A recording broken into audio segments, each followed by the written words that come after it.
Hola, muy buenas tardes, buenas noches, buenos días, dependiendo del horario y del día en el que puedan ver esto. Les queremos dar la bienvenida a esta nueva emisión de Conozca al Autor, que es un programa que propone Editorial CLIE para mostrar algunos de los libros que estamos publicando en los últimos tiempos. Y hoy concretamente tenemos un gran placer y un privilegio de presentar un libro que vive un poco en una paradoja, porque es un libro que acaba de salir de la imprenta, pero al mismo tiempo es un clásico de la literatura teológica en español y en otros idiomas también. Y que es básicamente este libro. Es el libro llamado Historia del Pensamiento Cristiano, conocidísimo, del doctor Justo González, ahora salido en una nueva edición que es Historia del Pensamiento Cristiano hasta el siglo XXI. Una edición no solamente actualizada, sino también ampliada, con nuevos capítulos, con un desarrollo de nuevos temas. Me gustaría que estén atentos a los comentarios, a los enlaces que iremos compartiendo en las diferentes plataformas, porque siguiendo ese enlace ustedes podrán descargar un fragmento gratuito del libro, además de tener el link para poder adquirirlo en formato físico o digital. Así que, sin mucho más preámbulo, voy a presentar ahora al doctor Justo González, alguien que en realidad no necesita mucha presentación, pero me gustaría rápidamente repasar su biografía. El doctor, perdón, el doctor Justo González es autor de docenas de libros sobre historia de la Iglesia y teología cristiana. Su Historia del Cristianismo es un libro de texto estándar en las Américas y en todo el mundo. Justo González es profesor jubilado de teología histórica y autor de los muy elogiados 3 volúmenes de Historia del Pensamiento Cristiano, en esta edición en un solo volumen. También asistió al Seminario Unido de Cuba y fue la persona más joven en obtener un doctorado en teología histórica en la Universidad de Yale. Ha enseñado, entre otras instituciones, en el Seminario Evangélico de Puerto Rico y en la Universidad de Emory en Atlanta, Georgia. Durante los últimos 30 años se ha enfocado en desarrollar programas para la educación teológica de los hispanos y ha recibido 4 doctorados honoris causa. Es fundador de AET, o sea, la Asociación para la Educación Teológica Hispana, que busca potenciar el trabajo teológico en español desarrollado por la comunidad académica latina. Es una muy breve presentación sobre nuestro invitado y sin más preámbulo le queremos dar la bienvenida al doctor Justo González. Le damos la bienvenida a esta emisión. ¿Cómo le va, doctor Justo González? Muy bien, muy bien. Buenas noches a usted, buenas tardes para mí, pero me alegro mucho de estar con usted y quiero a través de usted agradecerle a la editorial CLIE porque los autores no haríamos nada sin los publicadores, ¿no? Sin las casas editoras. Como Pablo nunca hubiera escrito ninguna carta si nadie se lo hubiera llevado a ningún lugar. Y de manera que es un compañerismo, una colaboración muy valiosa para nosotros, los que nos gusta escribir. Así Y es. para quien quiera leer, pues sí, de otra manera no tendrían. Así que muchas gracias, y gracias a todos los que están aquí ahora. Espero que tengamos una buena tarde conversando sobre cuestiones que son de interés para mí, por lo menos, y espero que para algunas otras personas también. Muchas bendiciones y saludos a todos. Muchísimas gracias por su tiempo. Digamos que, haciendo un paralelismo, Editorial CLI en este caso vendría a ser como Febe, diaconisa de Cencrea, que anda llevando las cartas a otros lugares. Y para nosotros, en este caso, es un privilegio poder llevar este libro, que sí seguramente va a ser conocido por muchos de nuestros lectores. Nos han hecho muchísimas preguntas porque conocen el libro de otras ediciones y nos dicen exactamente, perdón, nos dicen exactamente en qué sentido este libro cambia, viene alguna actualización, hay alguna novedad. Ya nos vamos a ir metiendo en estos elementos. Digamos en poquitas palabras que esta es la nueva edición de un libro que es clásico en la teología y en la historia de la Iglesia, y no solamente en español, como mencionaba recién, sino que este libro ha sido traducido a idiomas no solamente como el inglés, sino también el chino, como el coreano. Es una obra de referencia en seminarios teológicos, en universidades. Y este libro, y lo vuelvo a mostrar, Historia del Pensamiento Cristiano, en esta edición hasta el siglo XXI, lo que hace es ofrecernos un recorrido histórico de las doctrinas cristianas a lo largo de 2000 años. Es decir, desde el siglo I y en esta nueva edición hasta nuestros días, ¿no? El libro se extiende durante todo ese periodo de tiempo Y es interesantísimo porque en este libro dialogan la teología, la historia, la filosofía, otras disciplinas también, pero creo que esas tres, sobre todo, son las que están constantemente en discusión, dialogando, y con un gran esfuerzo, no solamente para ser pedagógico, para ser entendible, sino también lo que me parece muy valioso, que es, creo que un verdadero esfuerzo apologético, que es intentar realmente entender la voz del otro, ¿no? Explicar las posturas diferentes con cuidado acerca de qué es lo que realmente quería decir esta persona, o este movimiento teológico, o esta tradición, o estos procesos históricos tan complejos. Y como sabemos, con la generosidad intelectual y con la pedagogía por la cual el doctor Justo González es reconocido en todo el mundo. Ya vamos a tener tiempo de adentrarnos en preguntas sobre el contenido y sobre la estructura de esta nueva edición, pero quiero empezar con una pregunta un poco ligera, si me acompaña, doctor Justo. Esta es una nueva edición, pero la primera edición, el primer volumen de este libro, salió hace bastante tiempo y cuando usted era muy joven. Este es un libro que salió en inglés en su primer volumen cuando usted tenía 27 años. Bueno, lo primero que tendría que decir es que me parece muy sorprendente y quisiera saber acerca de cómo fue afrontar el desafío de escribir una obra como esta, una obra titánica, antes de los 30 años. ¿Cómo fue el arrojo existencial e intelectual de escribir una obra como esta antes de cumplir los 30 años? Bueno, déjeme empezar por decirle que según mi esposa, yo en lugar de tinta, digo, en lugar de sangre tengo tinta. Porque para mí siempre estoy pensando en cómo escribir las cosas, qué se deben decir, qué es lo que la gente debería escuchar, cómo comunicarlo, cómo organizarlo, etcétera. Cuando yo estaba estudiando, ya mi doctorado hace años, ya unos cuantos años, terminé hace 63 años. Cuando estaba estudiando, pues estaba siempre pensando en cómo se podía hacer llegar todo eso que yo estaba aprendiendo al pueblo, a la iglesia, ¿verdad? Y claro, a la iglesia en su totalidad, desde los más intelectuales hasta los que menos conocimientos tienen, pero cómo comunicarles cosas que son de importancia. Y una de las cosas que estaba aprendiendo era toda esta historia larga del desarrollo de la teología cristiana y cómo se fue forjando y cómo se relacionaba con la vida de la iglesia, qué diferencias había, qué discusiones y cómo llegamos a donde estamos ahora. Y por eso siempre me interesó y me fui a enseñar al Seminario Evangélico de Puerto Rico y sin yo saberlo, el que había sido mi profesor principal en la Universidad de Yale, pues le escribió al presidente del seminario diciendo que él se temía que estando en un seminario de un país menos desarrollado y demás, que no iba a tener tiempo yo para escribir y que él creía que yo debía escribir. Y con esa carta, ese señor, el presidente del seminario, se fue a un lugar donde había dinero, una fundación en los Estados Unidos, y consiguió para que me pagaran a mí de manera que yo me dedicara a mitad del tiempo a estudiar, a dar clases y demás, y la otra mitad del tiempo a escribir. Como ustedes saben, eso de mitad del tiempo nunca es verdad, pero bueno, pero ese era el arreglo en teoría al menos. Y quiere decir que yo tenía entonces que escribir algo porque me han conseguido este dinero y me están pagando para que escriba. Y de momento pues dije, no, tengo que escribir lo que algún día pensé escribir dentro de 30 años, pero ahora empiezo. Y así empecé.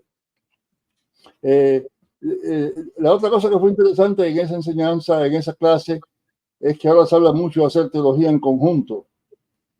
Y una de las cosas que hice yo cuando estaba haciendo ese primer libro fue que para ese semestre que estaba dando el curso sobre ese tema, uno de los trabajos que cada estudiante tenía que hacer era tomar un capítulo de lo que yo tenía hecho, un borrador, y llevarlo a la biblioteca y trabajar con él y ver cómo se podía mejorar o criticar, desbaratarlo, lo que fuera, pero que hiciera todo lo que pudiera. Quiero decir que en cierto modo ese primer tomo fue un trabajo de una clase entera, es decir, la clase estaba buscando y yo, parte de lo que yo enseñaba era diciendo, mira, encontré esto, ¿qué te parece? Ese tipo de cosas. Así que fue un trabajo en realidad comunitario.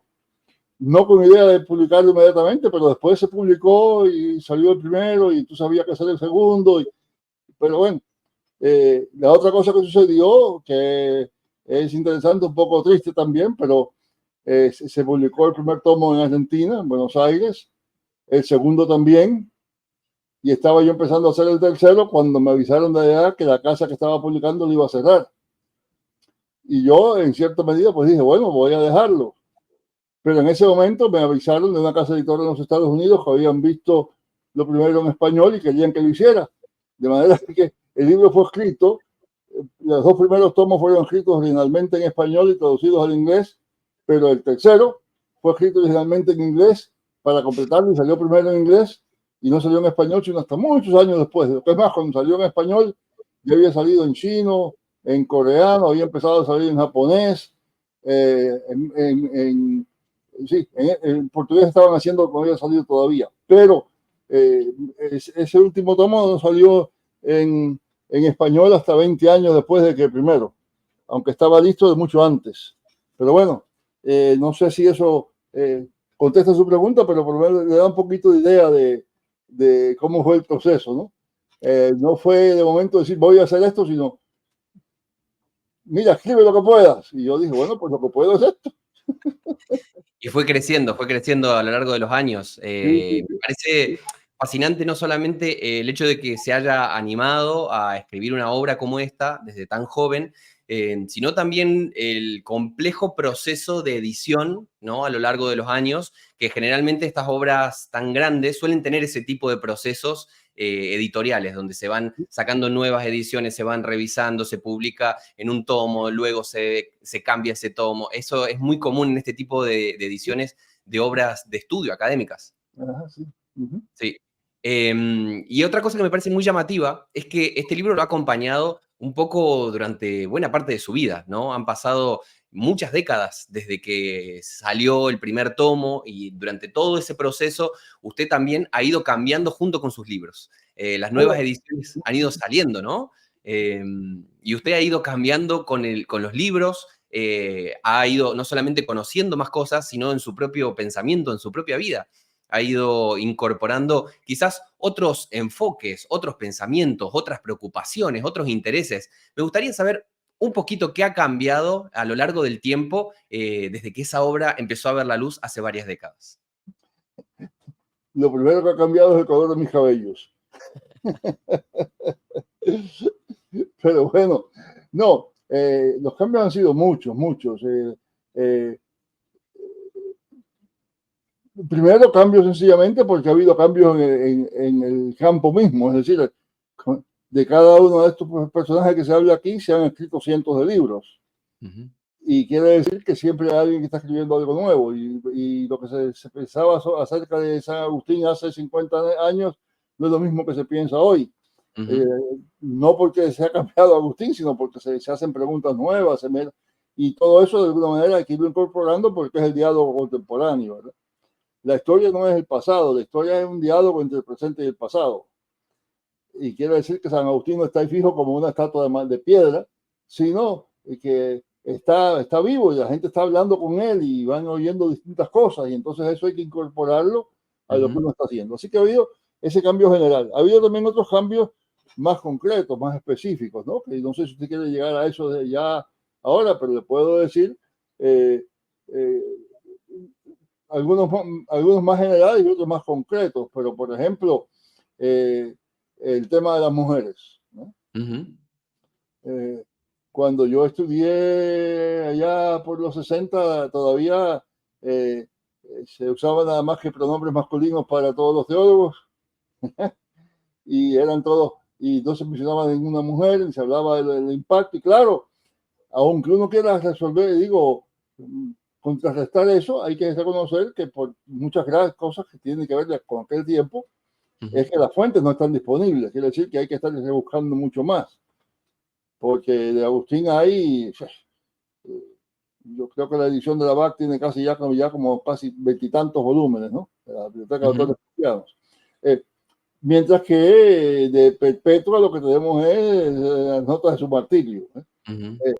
Pero quiere decir que hay que darle más importancia a eso de la que se daba en general, pero para mí eso es bien importante. Y es importante también porque ahora la mitad de la gente que está haciendo teología son mujeres, ¿no? Por lo menos, ¿no? Y están haciendo una teología en la cual nos están diciendo, mira, pero aquí se han olvidado ustedes de esto. Y entonces es importante ver eso también en la medida que se pueda en la historia del pasado, aunque hay que reconocer que las fuentes están incompletas, ¿verdad? Que hay, la historia también es un proceso de filtrar las fuentes, a veces con filtros buenos, a veces con filtros malos, y eso quiere decir que ha quedado fuera buena parte de la historia de las mujeres y es una historia importante recuperarla. Otra cosa muy importante es la importancia del culto, ¿no? Cuando yo estaba estudiando la historia del pensamiento cristiano, lo que me interesaba era lo que la gente pensaba, lo que escribieron, lo que discutieron unos con otros, ¿no? Pero ahora me parece que es mucho más importante también ver la relación que eso tiene con el culto de la iglesia, ¿no? Mire, la iglesia estaba hablando de Dios Padre, Hijo y Espíritu Santo bastante antes de hablar de discutir qué cosa quería decir eso, cómo se entiende la doctrina de la Trinidad, qué relación entre las personas, todo eso.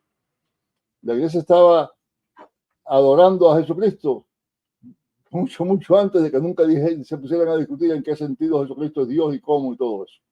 De manera que a través de toda la historia, bueno, los historiadores tenemos una frase, ¿verdad? Que se usa normalmente en latín, pero lo que quiero decir la frase es que lo que se cree determina o afecta lo que digo, el modo en que se adora determina o afecta lo que se cree. Y quiere decir que entonces la iglesia estaba adorando y esa adoración es parte del pensamiento cristiano, no es una cosa aparte. Y paralelamente a eso, el pensamiento no es solamente de lo que se hace con la cabeza. La cabeza está conectada siempre con el corazón. Y entonces, la primera vez que yo estaba estudiando eso, como lo estudiaban mis maestros, era, vamos a ver lo que dice fulano sobre tal cosa. Pero ahora lo que empezó a interesar más tarde fue, vamos a ver lo que dice fulano sobre tal cosa y por qué lo dice, y qué estaba sintiendo, y qué experiencias tenía, y cómo eso reflejaba su cultura, o los problemas sociales de su tiempo, o el culto en su tiempo, todo eso. Así que hay toda una serie de cosas que van cambiando, y eso quiere decir que la historia nunca está terminada. La historia no es que ya pasó y ahora es nada más que cuestión de recoger lo que está allá detrás.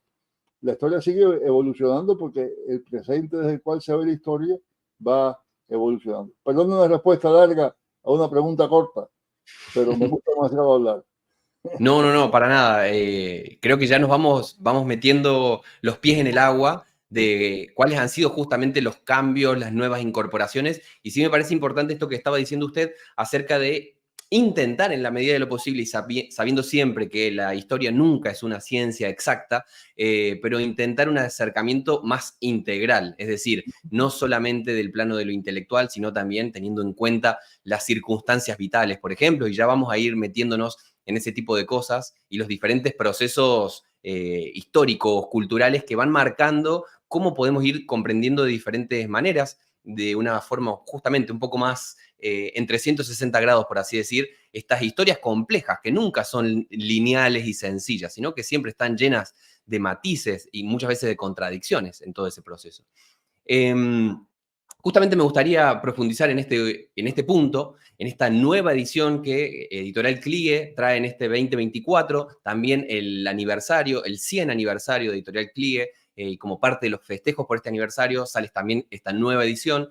Esta edición se publica casi 15 años después de la traducción al inglés, ¿no? La última edición revisada en español salió hace unos 15 años más o menos. Pero en este caso, los lectores de habla hispana tenemos la primicia de tener la nueva edición de este libro, ¿sí? Tenemos la primicia que muy seguramente se replicará también luego en otros idiomas. Siendo una obra tan difundida como esta, tan conocida, que se usa en los seminarios, en las universidades, hay muchas personas que se están preguntando justamente lo que decía el doctor González, acerca de qué es lo diferente, qué es lo especial, qué es lo nuevo en esta edición, y ya exploraremos un poquito más en algunos de estos elementos que ya hemos visto así en general, también los motivos por los cuales fue necesario ir incorporándolas, y concretamente me gustaría ahora meterme en uno de los capítulos nuevos de la obra. Hay algunos capítulos nuevos que se han incorporado y me gustaría justamente empezar por uno de ellos, que es el capítulo 4 en esta nueva edición, que se llama La Gran Transición. Y me gustaría hacer una pequeña cita de este nuevo capítulo, porque me parece que aborda algo bastante interesante Y el doctor dice que esta transición que se ha vivido del cual habla este capítulo, puede bien haber sido la más significativa de todas las transiciones en la historia de la Iglesia, cosa que no es poco decir.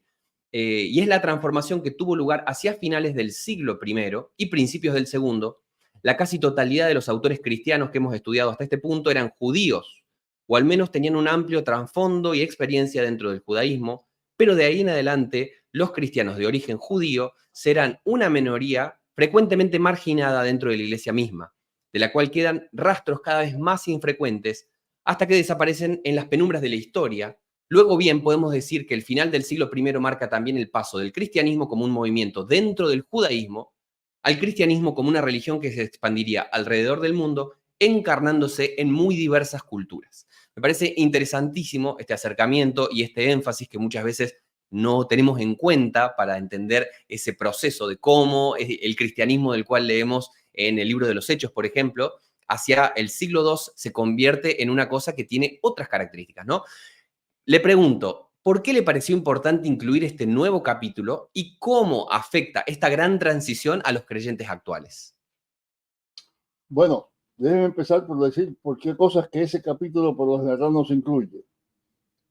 Y básicamente es porque en los currículos de las universidades y las escuelas teológicas y demás, en cierto modo, le dan un poquito de dirección a los autores, los pensadores y demás, pero en los currículos hay cursos del Nuevo Testamento que estudian los libros del Nuevo Testamento, y hay cursos de historia de la iglesia, historia del cristianismo, lo que sea, que estudian todo lo que viene después del Nuevo Testamento. Y quiere decir que ese momento intermedio entre las dos cosas muchas veces queda, no es parte de los estudios del Nuevo Testamento y tampoco es parte de los estudios de la historia de la iglesia, se menciona un poquito, pero no se dice mucho. Pero ese cambio es tan importante que digo, yo creo que es más importante aún que el cambio en tiempos de Constantino, por ejemplo, que es el famoso momento en que la iglesia deja de ser perseguida, se vuelve una iglesia apoyada por el Estado, todo eso. Más importante todavía.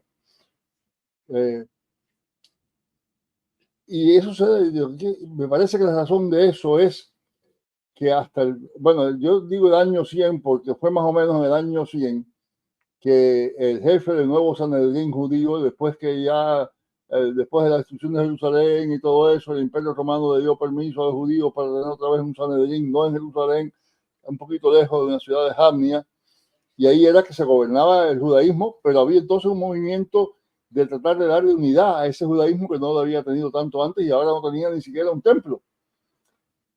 Y ese movimiento, el jefe de ese Sanedrín, que se llamaba Gamaliel II, el primero era el tío de él, aquel que está en el libro de Hechos, pero ese movimiento el judío trata de determinar que esta gente que están hablando de Jesucristo como el cumplimiento de la promesa, esos no son judíos de verdad. Y es en esa fecha que se incluye en la liturgia judía una oración que decía, malditos los galileos y todos, etcétera, etcétera, y por ahí seguía, ¿no? De manera que ya un cristiano no podía estar en esa. De manera que aunque muchas veces se dice que los judíos fueron, los cristianos fueron expulsados de la sinagoga. No. Los cristianos lo que pasa es que le hicieron la sinagoga imposible, porque este no va a ser cristiano y decir malditos los cristianos y demás. Entonces se fueron. Pero lo que no nos damos cuenta muchas veces es que la gente que se convierte en prácticamente todo el Nuevo Testamento, muy pocos, prácticamente ninguno es pagano. Son gentiles, pero no paganos. Porque había una categoría que muchas veces no nos damos cuenta, y era gente de origen gentil, gente pagana, que oía del judaísmo, se interesaba por el monoteísmo judío, por las leyes morales de Israel, por la historia de Israel, se hacían prácticamente judíos, pero no se convertían. Los temerosos. A esa gente sí, los judíos lo llamaban los temerosos de Dios. Cuando en el Nuevo Testamento usted incluye que se dice a alguien que es temeroso de Dios, no quiere decir que tenía miedo a Dios. Quiere decir que respetaba a Dios como lo respetaba un judío. Esa gente acudía a la sinagoga, cumplían todas las leyes en cuanto podían, pero no se hacían judíos. Y ese es eso explica una cosa que a mí de muchacho siempre me preocupaba, que Pablo prácticamente al principio de su viaje, que el primer viaje con Bernabé, dice, bueno, nos volvemos a los gentiles. Y después lo primero que hace es que cuando llega a un pueblo ya va a la sinagoga. Y constantemente cada ciudad que Pablo llega empieza por la sinagoga. ¿Por qué? Porque en la sinagoga están no solamente los judíos, sino también los temerosos de Dios. Y el mensaje de Pablo es que en Jesucristo se han cumplido las promesas hechas a Israel. Los judíos tradicionales, la mayor parte de ellos no lo aceptan, pero los temerosos de Dios muchos lo aceptan. Y eso se ve claramente. Si usted ve, por ejemplo, en el capítulo 13 de Hechos, cuando Pablo habla su famoso discurso allá en Antioquía de Pisidia, se refiere básicamente varias veces a dos grupos. Dice, vosotros los hijos de Abraham y los que entre vosotros teméis a Dios. Son dos grupos distintos que están allí presentes en la sinagoga. Ahora, ¿qué implica todo eso? Pues implica que en el libro de Hechos, por ejemplo, la gente se convierte y se bautiza enseguida. Se bautizaron ese día tantos miles. Eso, y sin embargo, cuando llega el siglo segundo no se puede hacer eso. ¿Por qué? Porque esa gente que se está bautizando en el siglo primero o son judíos ya y saben quién es Abraham y quién es el pueblo de Israel y la historia de Moisés y las leyes y todo eso, o son temerosos de Dios, que no se han hecho judíos, los varones no se han circuncidado, pero van a la sinagoga, participan en la sinagoga, estudian la Biblia con los judíos en la sinagoga, adoran con ellos, un poco marginados, pero con ellos. Y cuando esa gente dice que todo eso que se ha estado oyendo se ha cumplido en Jesucristo, pues para ellos es muy fácil decir, bueno, ahora me bautizo y se le puede bautizar. Pero llega usted al siglo segundo y un señor por allá que oyó algo de la iglesia cristiana y vino y quiere bautizarse y dice, bueno, yo quiero bautizarme porque quiero poner a Jesucristo ahí junto con mis dioses y mis antepasados que tengo ahí en mi altar en el familiar. Ya la cosa es diferente. Entonces la iglesia tiene que empezar todo un proceso nuevo de cómo enseñar a gente que no tiene ese trasfondo judío. Y eso es un cambio enorme, enorme. Porque ya ahora no es cuestión de bautizar a la gente enseguida que se convierte. Ahora hay un proceso que llega ya para el fin del siglo segundo, es decir, para el año 170, 180, ya son 2 años por lo menos que la gente se pasa preparándose para poderse bautizar. Y eso después de su conversión. Porque tienen que aprender qué cosa es la fe y todo eso. Así que hay una serie de cambios enormes. Es en el siglo segundo que la iglesia empieza de verdad a decir, bueno, tenemos que tener libros sagrados nuestros. La Biblia, cuando usted ve en la epístola de Pedro, por ejemplo, dice que toda escritura se está refiriendo a los libros de la Biblia hebrea, que eran los libros que eran libros conseguidos, tenían autoridad. De manera que hay todo un proceso, un cambio que tiene lugar enorme, enorme. Y precisamente porque la iglesia cristiana se sale de ese marco judío, es que la iglesia puede llegar a acercarse a convertir a gente que no tiene ningún trasfondo judío, ¿verdad? Griegos, romanos, etc. Y eso empieza, ¿verdad?, a florecer en el siglo segundo. En el siglo primero, mire, se bautiza el eunuco etíope, que no era pagano etíope. Ese señor vino desde Etiopía hasta Jerusalén para adorar en un templo en que no lo dejaban entrar. Quiere decir que ese hombre es lo que se llamaba temeroso de Dios. Ese hombre era judío todo lo que podía, pero no podía. Cornelio, también se cuenta allí que era un hombre piadoso, temeroso de Dios y que hacía las obras de caridad y demás. Es decir, se comportaba como un buen judío. Prácticamente toda esa gente se va convirtiendo, ¿verdad? Son ese tipo de gente. Ahora, en el siglo segundo, todo eso se rompe. De manera que a mí me parece que ese cambio que tiene lugar en el año 100 más o menos es enorme, es enorme. Y eso afecta al culto también. Porque hasta entonces lo que los cristianos hacían es que iban a la sinagoga el séptimo día de la semana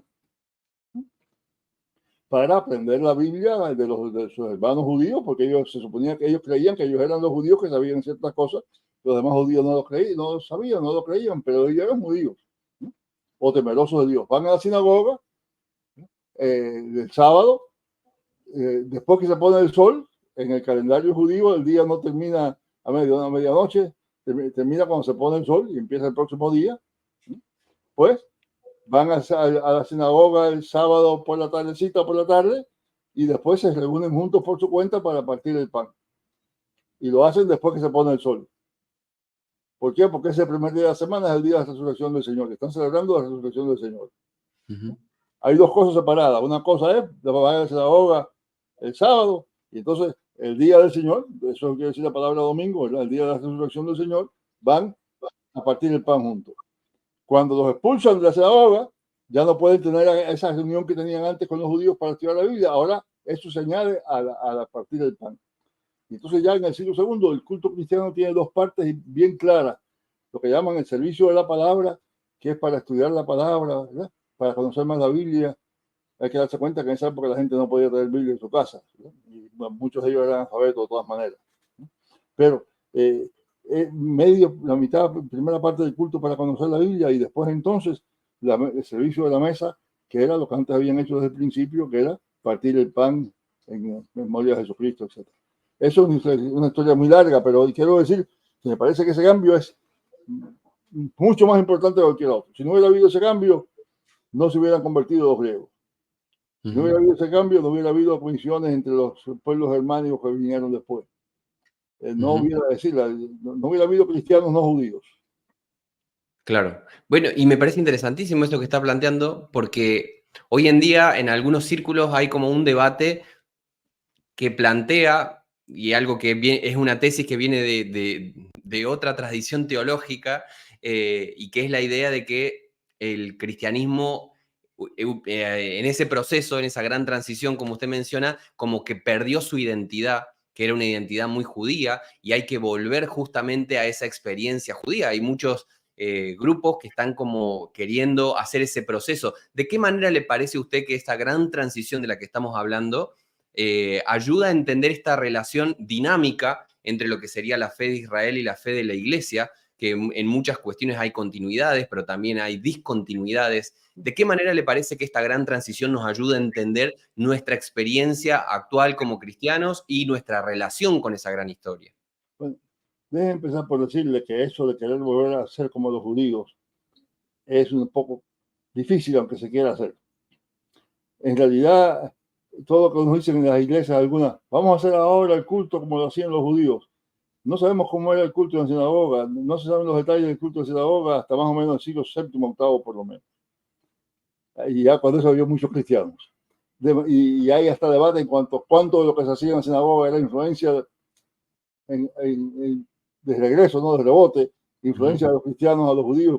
Así que eso de querer construir el culto de la sinagoga es imposible. Para empezar por ahí. Y los judíos tampoco dicen que lo están reconstruyendo, tienen su culto que se ha evolucionado a través de los siglos, ¿verdad? A siglos y siglos de exilio, etcétera, y eso ha cambiado mucho de lo que es su culto. Pero en cuanto a las consecuencias que tiene eso, son increíbles, ¿verdad? Y me parece que tiene que ver mucho con toda la cuestión de la misión. Mire, decimos siempre que la iglesia nace en Pentecostés. Si lo que el Espíritu Santo quiere hacer en Pentecostés es que todos los que están allí presentes entiendan, el Espíritu tiene dos alternativas. Una alternativa es que todo el mundo entienda el arameo que hablan los discípulos. Y otra es que cada cual entienda en su propia lengua. En cuanto a comunicación, las dos cosas son igual. Supuestamente, en cuanto a comunicación. Pero en cuanto a la realidad práctica y cultural de eso, son enormemente diferentes. Porque si el Espíritu hubiera hecho que todo el mundo entendiera arameo, todavía en el día de hoy, para ser cristianos de verdad, tendríamos que saber arameo. Y leer la Biblia en arameo, bueno, en griego no, habría que leer en el idioma de los apóstoles. Pero sin embargo, ya enseguida la iglesia empieza a traducir, empieza a escribir libros en griego. Porque los que habían escuchado en sus lenguas, y entonces empiezan a usar la propia lengua de ellos. Y eso es importantísimo. Hay un famoso misiólogo que estuvo en Yale muchos años después que yo, que ya murió, pero que él hablaba del contraste entre el Islam y el cristianismo. Es que el Corán no se puede traducir. y la Biblia sí. Ujú. Es decir, cuando usted va a la iglesia con una Biblia de Reina Valera debajo del brazo, usted no dice, bueno, aquí llevo la traducción de la Biblia, porque la que es de verdad la Biblia es la que está ya en hebreo y en griego. No, usted lleva la Biblia. Y claro, usted si puede, va y lee los textos originales y todo eso, pero la Biblia como traducida tiene autoridad todavía. Ujú. En el Islam más tradicional eso no es posible. El Islam, el Corán está en árabe. Y ese es el idioma en que Dios decidió dar su revelación. Y eso implica una serie de cosas increíbles en cuanto al cambio a la política misionera, ¿no? Es decir, el cristianismo ha tenido la capacidad de aparecer, y ahora mucho más que en siglos anteriores, en toda clase de cultura. Eso crea problemas, pero en toda clase de cultura, ¿verdad? En toda clase de la tribu más pequeña por allá, pues tiene un cristianismo que se relaciona con sus prácticas tradicionales, con su cultura tradicional y todo eso. Eso no se pudiera hacer si no fuera por lo que pasó en ese año 100. Mm. Sí. Creo que eso es clave para poder entender este espíritu de comunicabilidad, por así decir, que tiene el cristianismo, que siempre ha tendido puentes de una manera muy generosa, podríamos decir, que en algún punto está replicando la generosidad con la que Dios nos ha tratado, ¿no? Creo que van muy de la mano y no deja de ser una afirmación teológica también, ese espíritu de apertura y de comunicabilidad, de traducción. Y es también una cuestión problemática, porque claro, si todo el mundo tiene exactamente lo mismo, pues entonces se crean menos divisiones. Uh-huh. Y parte del problema que la iglesia ha tenido en toda su historia es quererse introduciendo y formando en cada cultura diferente, pues no se ha tenido suficiente cuidado de mantener el contacto de manera que pueda haber una verdadera comunidad a través de las culturas. Uh-huh. Sí, me gusta mucho Chesterton, que dijo en una ocasión que Dios podría haber querido que todo el mundo fuera como algo uniforme y toda su creación fuera como igual y uniforme. Dice que le dio mucho placer a Dios como desperdigar en muchos colores y muchas formas esa creación, porque justamente eran pedacitos que tenían su esencia, ¿no? Y creo que eso es como una mirada muy cristiana acerca de la creación y de las culturas. Me Un tomo un mundo, segundito simplemente. No, disculpe, disculpe. quiero decir además que un mundo uniforme sería bien aburrido. Totalmente, totalmente. Me tomo simplemente un minutito para decir a quienes están mirando esta transmisión que estén atentos a los comentarios, a los enlaces que estamos compartiendo en las diferentes plataformas por donde se está emitiendo este directo, porque siguiendo ese enlace ustedes van a poder descargar un fragmento gratuito y van a poder también adquirir este libro en formato tanto físico como digital. Estamos hablando del libro Historia del Pensamiento Cristiano hasta el siglo XXI, la nueva edición de esta obra clásica. Y otro de los elementos que esta nueva edición trae es que hay capítulos que han sido actualizados. Ya hemos mencionado algunas cositas sobre esto, pero hay varios capítulos que han sido ampliados y que han incluido nuevas secciones. Y me anoté algunas de esas incorporaciones. Por ejemplo, en el capítulo 6, sobre las primeras herejías del cristianismo, hay toda una nueva sección que es sobre los encratitas. Todo el capítulo 12 es nuevo, se llama Una mirada de conjunto y este capítulo lo que hace es ofrecer una especie de síntesis de algunos procesos, doctrinas, discusiones hasta el concilio de Nicea y dejando abierto el debate para lo que va a seguir en capítulos posteriores. También el doctor Justo González ya mencionó esto, el capítulo 22 que tiene que ver sobre San Agustín ha tenido varios cambios en relación con nuevas actualizaciones, nuevos descubrimientos que se van haciendo y reflexiones sobre la figura, una de las figuras absolutamente centrales en la historia del pensamiento cristiano, que es San Agustín. Pero quizás el capítulo que más ha experimentado una actualización es el último, ¿no? Que en la edición anterior se enfocaba en la teología del siglo XX, pero que ahora también viene a incluir la teología del siglo XXI, ¿no? Viene a reflexionar en lo que ha sido el devenir y en la labor teológica en estas últimas décadas. Entonces, me gustaría que nos pueda contar, doctor González, qué encontrarán nuestros lectores en este último capítulo en su forma actual, ¿no? Este capítulo que se acerca un poquito más hasta nuestros tiempos. ¿Qué encontrarán en un capítulo como este en esta nueva edición? Bueno, yo creo que muchos de ellos se encontrarán a sí mismos de una manera que no se encontrarían en un libro que terminara en el siglo XX. Porque los cambios que han tenido lugar en los últimos años en cuanto al mapa todo del cristianismo son enormes, ¿verdad? Cuando yo escribí ese libro todavía el centro de trabajo misionero cristiano, el centro de la iglesia, especialmente de las iglesias protestantes, era una especie de eje geográfico que iba de Europa a Norteamérica. En cuanto a protestantes, casi que de Inglaterra y Alemania a los Estados Unidos y Canadá.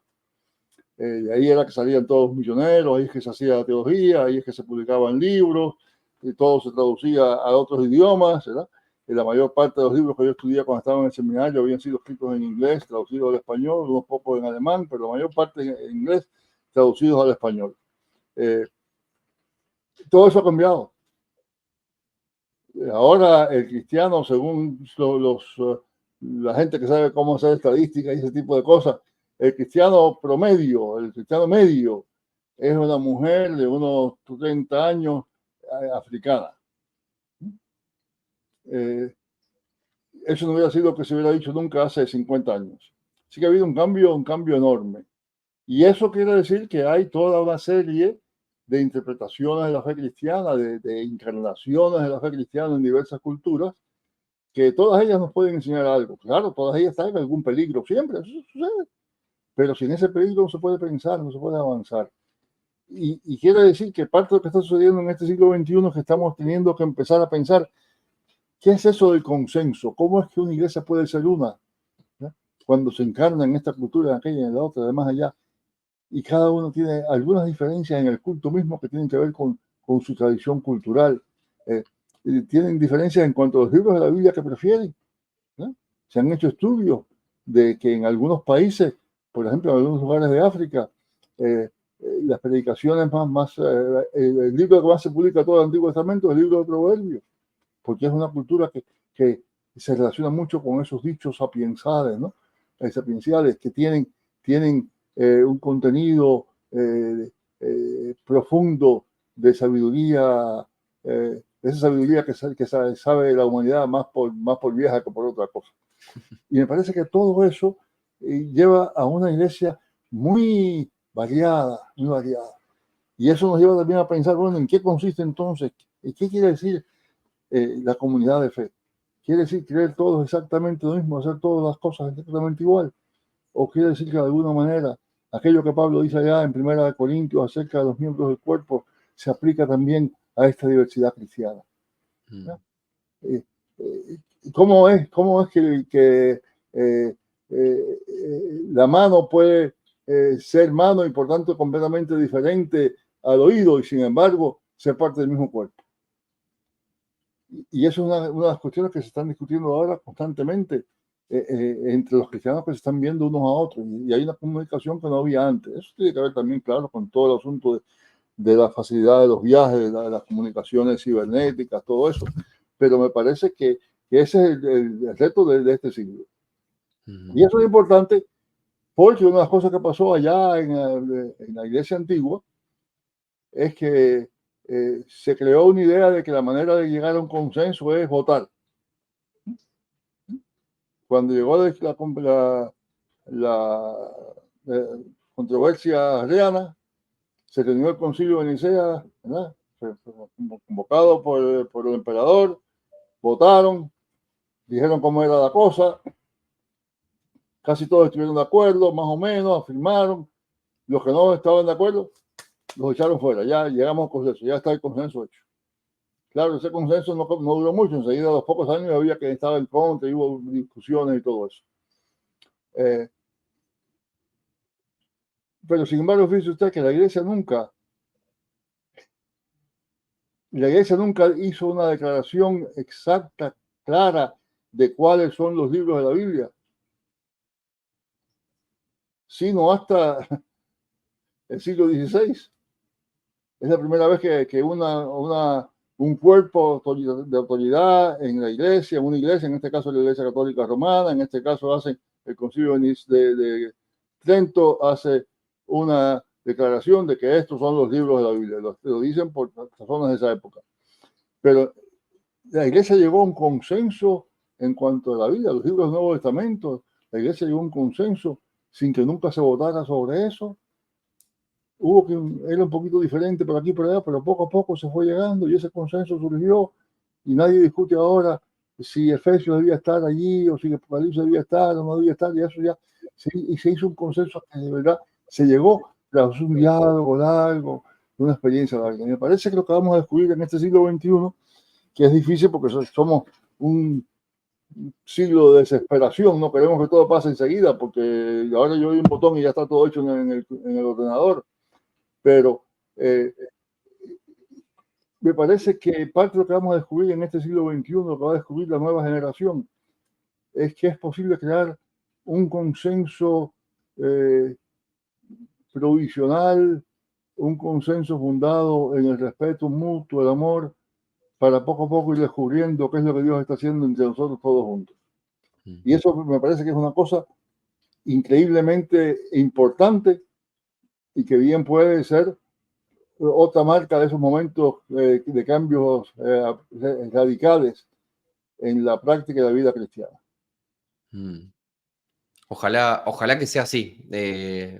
Creo que es súper importante poder lograr eso y también muy difícil, y más en los tiempos en los que vivimos, que como bien decía, son tiempos frenéticos, son tiempos de mucho grito, son tiempos de impaciencia, y cuánto nos cuesta el lento trabajo del consenso y la confianza en la obra del Espíritu, básicamente, y que no solamente tiene que ver con nuestras planificaciones, con nuestras formas, sino que es esta idea que los cristianos lo creemos, que Dios está en control de la historia, y que no es simplemente algo que decimos, sino que realmente lo creemos. Me gustaría ahora entrar muy rápidamente, me quedaría muchísimo más tiempo deambulando en cada una de estas preguntas, pero me gustaría que nos metamos en una de las características de esta nueva edición y que tiene que ver con la presencia de mujeres en la historia de la Iglesia. Usted ya había adelantado algo hace un ratito, pero para cualquier persona que lea esta nueva edición va a encontrar que uno de los temas que aparece de manera más consciente, más constante y más intencional también en esta nueva edición tiene que ver con la presencia de las mujeres en la historia de la Iglesia, ¿no? Al hablar de la transformación del cristianismo en los primeros siglos, usted hace un comentario muy importante y es que hubo un movimiento eclesial que llevó a la exclusión de mujeres de posiciones de autoridad dentro de la comunidad cristiana. Y justamente como una especie de antídoto a este proceso que sucedió en la antigüedad, usted recupera la memoria de muchas mujeres a lo largo de la historia de la Iglesia. Algunas son un poco más conocidas y otras no tanto. Y yo tomé lista de esas mujeres. Y usted menciona, por ejemplo, a Egeria en el capítulo 12. Egeria, una escritora y viajera del siglo IV. En el Y capítulo 10, española. española, sí, una viajera española del siglo IV. En el capítulo 16 usted habla sobre los grandes capadocios, los tres grandes capadocios, y incluye también a una cuarta en este grupo, que es Macrina, es la hermana de Basilio y de Gregorio de Niza. En el capítulo 27 usted habla acerca de Hildegarda de Bingen, que fue una políglota del siglo XII. En el capítulo 34, que habla sobre las nuevas corrientes místicas en la época previa a la Reforma, desarrolla un poco la figura de Catalina de Siena y de Juliana de Norwich. En el capítulo 42, cuando habla acerca de la Reforma Católica, hay una sección que está dedicada a la mística católica Santa Teresa, que se ha vuelto noticia en estos últimos días de vuelta porque están exhumando su cadáver después de mucho tiempo. En ese mismo capítulo usted resalta el rol que tuvo Isabel la Católica en la reforma de la Iglesia Católica en España. Y quizás el que es más claro en este punto es el capítulo 43, que es todo un capítulo nuevo llamado Las mujeres de la Reforma, donde no solamente habla de varias mujeres de la Reforma, sino que también menciona a Sor Juana del lado católico, podríamos decir, ¿no? Me gustaría preguntarle si podría contarnos acerca de esta transformación que significó el desplazamiento de las mujeres de la vida de la Iglesia en la antigüedad y por qué usted ha decidido contar estas historias en esta nueva edición. Bueno, primera cosa, déjeme decirle que me da la impresión de que usted se ha leído el libro. Pero bueno, se acuerda mejor que yo. Mire, déjeme decir primero por qué cosas que la he incluido y debo darle crédito a mi esposa. Mi esposa es historiadora, es teóloga, ha escrito también varios libros y claro, para ella toda esa experiencia femenina es bien importante y la recuperación de esa experiencia, así que cuando hablamos y conversamos eso sale constantemente, de manera que hay toda una cuestión bien de casa, ¿no? Que no es sencillamente porque ya dijeron o porque di algo, lo que sea. Pero eso me parece que es lo primero. La segunda cosa es que me parece que parte del problema está en que repetidamente la iglesia ha tenido miedo de darle, de crear organizaciones que sean contrarias a lo que parece ser la norma cultural. Y eso no solamente en ese caso. Acá en América hubo un largo tiempo durante el cual los cines no se podían ordenar, porque era gente que no tenía autoridad. Y si no tiene autoridad, ¿cómo van a tener autoridad en la iglesia? ¿No? Y eso, bueno, también allá, bastante antes, allá por el año 190 y tantos, 590 y tantos, pues Gregorio básicamente dice que un esclavo no puede ser ordenado. No puede ser ordenado porque es una persona inferior, está en posición inferior y no puede estar entonces a cargo de la iglesia. Y me parece que eso fue lo que pasó también en el siglo II, cuando había mucha crítica, empieza a haber crítica acerca de la iglesia y la iglesia tiene que cuidar de no darle autoridad a gente que en la sociedad no tendría autoridad. De manera que parte de lo que pasa es que se empieza a reflejar aquello que había que sucedía fuera, ¿no? Eso es otra cosa que tiene lugar también, aunque voy a volver un momento a lo primero, pero otra cosa que tiene lugar también es que precisamente porque en el siglo II empiezan a aparecer tantas ideas distintas dentro de la iglesia, que si esto, que si aquello, y empieza todo eso que se llaman las herejías después, ¿verdad? El gnosticismo, el encretismo, que usted mencionó, todo eso. Por esa razón, pues la iglesia trata de controlar más la cosa. Y en ese control, pues eso de que las mujeres puedan ir de una casa a la otra, visitando, conversando, diciendo, enseñando, etcétera, empieza a tener problemas. Claro, eso contrasta mucho con lo que vemos en el Nuevo Testamento, en el siglo I, ¿verdad? Que ahí ya usted mencionó a Febe. Febe no es diaconisa, Febe es diácona.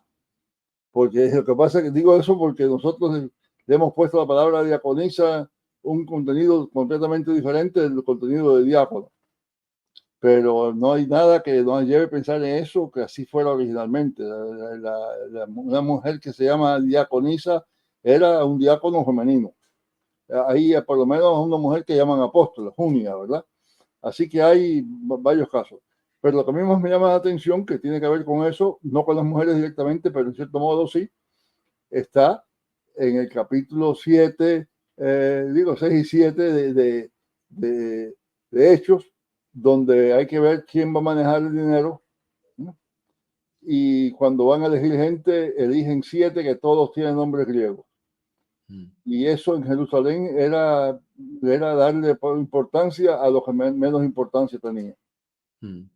Claro, ahí en ese momento dicen que 7 varones. Pero yo me pregunto ahora si no será que hoy el Espíritu Santo nos está diciendo también que espérate, 7 mujeres también.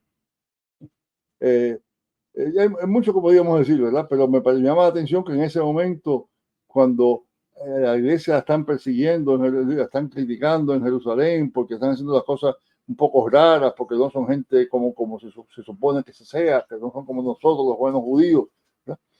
Y empiezan a criticarla y empieza a haber críticas dentro de la iglesia entre los grupos, todos judíos, pero los grupos los judíos nacidos en Jerusalén, criados en Jerusalén o en Judea, y los judíos que venían de la diáspora, que los llaman los helenistas, esos son judíos de segunda clase porque no son tan judíos como nosotros que somos de aquí. Pues lo que la iglesia hace es que le da autoridad a esos que no tenían autoridad. Y me parece que eso es lo que hay que hacer ahora. Hay que buscar a ver quiénes son los que la sociedad desprecia y sin embargo el Espíritu Santo también está poniendo para llevar posiciones de dirección, para abrirnos futuro, para darnos nuevas visiones. Y por eso es que me interesa tanto eso. Muchísimas gracias por el desarrollo, que da para mucho más y que seguramente hay muchas personas que se están preguntando acerca de la historia, ¿no? A veces los recuentos que tenemos en el Nuevo Testamento sobre este tema son un poco fragmentarios. Nos gustaría tener más información sobre este tema que hoy en día está tan en debate y sirve en ese proceso mirar la historia acerca de cómo fueron, qué testimonios tenemos acerca del siglo I, del siglo II y qué podemos entender acerca de los procesos históricos y culturales que ayuden a entender cómo las iglesias y cómo la historia cristiana ha ido lidiando con este tema y con otros temas también.